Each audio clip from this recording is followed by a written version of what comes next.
It's not permissible to hit in the face. It's not permissible. It's not something like, oh, try to avoid it. No, avoid it completely. It is not permissible to hit in the face. Now, obviously, this is not in the case of warfare. This is not in the case of difa'an and nafs, like if a person attacks you and you're defending yourself. If the person's transgressing and they're attacking you, you're going to strike out, however, because you're the one being transgressed. You're not the one pushing the issue. But if you're fighting, like it's like, you know, me and you, we get into a fight, you know, equally, you know, then of course, yeah, you don't hit in the face. But if you just come up and hit me from behind, and then I got to turn around and defend myself, and the only opening that I see is your face, well, you got to do what you got to do, right? You know, because you have to defend yourself. But this is talking about, you know, in any type of fighting scenario where it's like you get into an argument with your brother, and it's not permissible. It's not permissible to hit the person in the face. All right, so that, yes, this answers the questions of the people that are going to ask, is MMA permissible? Is boxing permissible? Because, okay, dude, go do Muay Thai.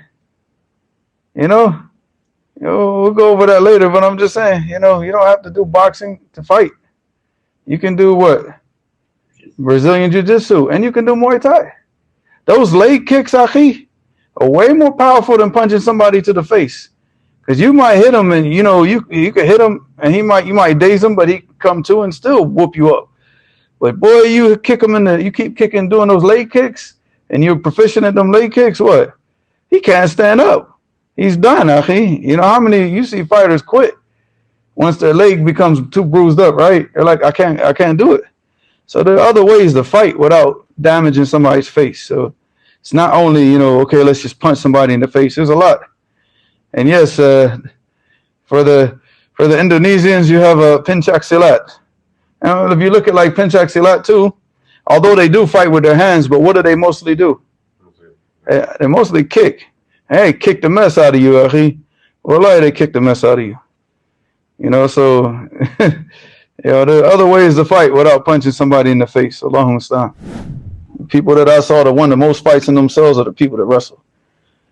You know, I had a friend named Rocky, man. Every single day he wrestled somebody. Somebody got sent to the infirmary, and he like picked one dude up because you know the metal tables that they have attached to the walls. He picked the guy up and just slammed his head right onto the thing. So Rocky was in the dorm next to us, and I saw the COs. They were pulling Rocky out the dorm, and he had blood all over him. But I'm like, well, he looks all right because he was walking, he's smiling. He's like, yeah, you know. I'm like, it must not be his blood. Well, they carted that dude out, boy. He slammed his head right on the corner of that desk. Smashed his head wide open. Yeah, man. Start doing some wrestling. Because Rocky used to be like that. Rocky used to like fist fight all the time. But he's real short. He's Italian. And he used to beat the mess out of him, Akhi, because, you know, he's always fighting like dudes that are like 6'3", 6'4". And he's trying to box with them. And they always beat him up in school. And the next thing you know, he disappeared for a while. Then he came back, and I was locked up with him. And I was like, man, he was just slamming everybody. And like, what he been doing? He's been doing a lot of push-ups, pull-ups, and lifting weights and getting like stocky. He said, I'm not fist fighting with y'all no more. So every day, man, he was getting in a fight with somebody slamming. He slammed one dude out on the basketball court, right on his face. Yeah, man. So learn wrestling.